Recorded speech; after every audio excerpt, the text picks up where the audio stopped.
What about those people? Those trying to survive on the streets? Where will they go? Just once, have you seen the streets and squares and listened to the voices of the people? Queen Elizabeth arrived to attend an international press conference in Washington, D.C. A number of journalists were lined up in the room, including Caroline Leavitt. All eyes were on her. This was not just a press conference. This could have been a moment when Elizabeth could impress allies and opponents alike with her poise. As Elizabeth approached the microphone, she had the calm, confident poise of years of experience. When she entered the room, Elizabeth had a calm expression on her face. Everyone's eyes were on her. Every single spectator, every single journalist was waiting for the Queen's speech. At that moment, they were about to witness history once again. As Elizabeth slowly approached the microphone, she could feel the atmosphere around her. Every person in the hall knew that every word from the Queen's mouth could change the fate of their country. Elizabeth took the podium and began to answer questions one by one. One journalist immediately raised his hand. "Dear Queen," he said, his voice echoing around the room and being heard several more times, "recent cuts are making life more difficult for people in essential areas such as health, education, and social services. It is clear that this will lead to serious social unrest. We are concerned that these policies will further impoverish the lower classes of society. What do you have to say?" This question was almost like a trap set for the Queen. The journalist was trying to pit Elizabeth against the people, especially on issues that directly affected their lives. Everyone was holding their breath, waiting for Elizabeth's answer. When Elizabeth took the microphone, she took a deep breath. This was a question she had been waiting for. Instead of thinning her voice as she answered, she said, "Really?"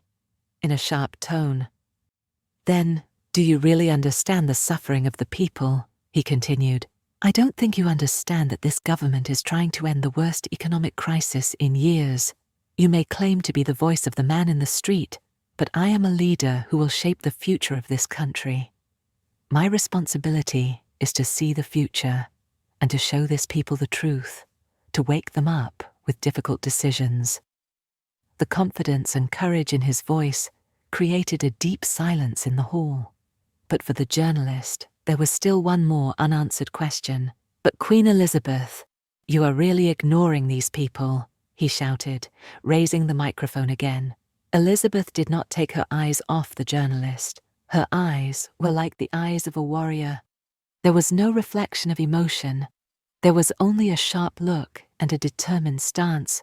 She took a few steps towards him. There was only one question on everyone's mind. What will Elizabeth do? "You really don't understand, do you?" he said slowly.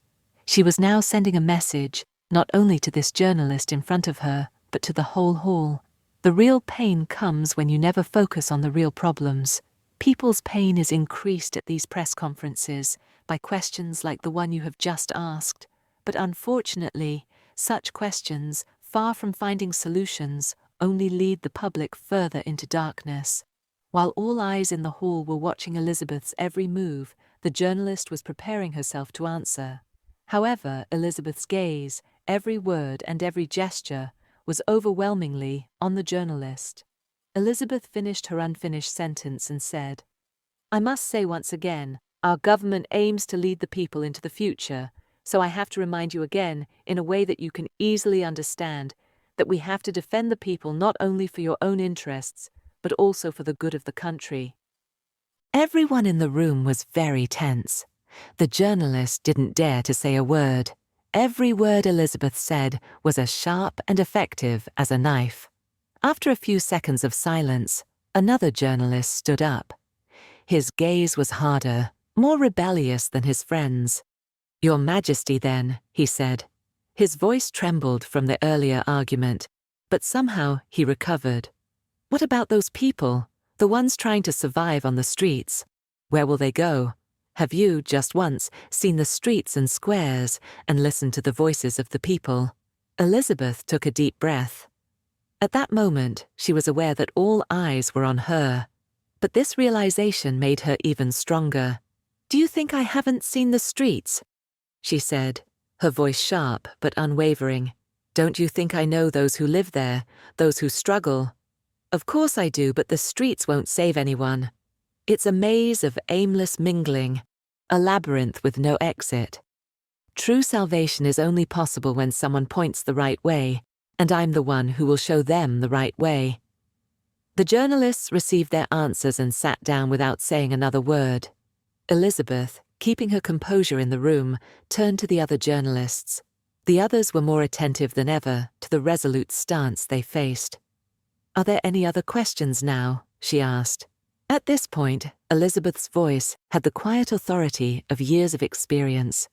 This meeting was about politics, but he didn't let it turn into a personal struggle. She had shown everyone how powerful a leader really could be, and no one dared to question her stance.